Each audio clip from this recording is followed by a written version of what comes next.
Your database just crashed. What happens in the next 30 seconds? The first thing that has to happen is detection. A monitoring agent continuously sends heartbeat probes to the primary database. When responses stop coming and a timeout threshold is crossed, the system flags the primary as down and triggers a failover sequence.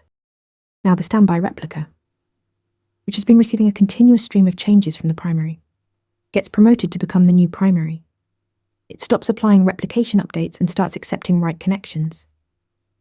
This promotion is the heart of the failover. The replica essentially becomes the database your entire system writes to. But promotion alone is not enough.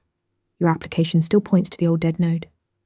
Traffic gets redirected through a DNS update, a virtual IP that floats over to the new primary, or client-side reconnection logic that detects the broken connection and retrieves. Here is the catch. If replication was asynchronous, any transactions committed on the primary but not yet sent to the replica are permanently lost. That is your data loss window. Synchronous replication eliminates this risk but adds write latency. Tools like Patroni, AWS RDS Multi-AZ, and PostgreSQL's built-in streaming replication handle both modes automatically.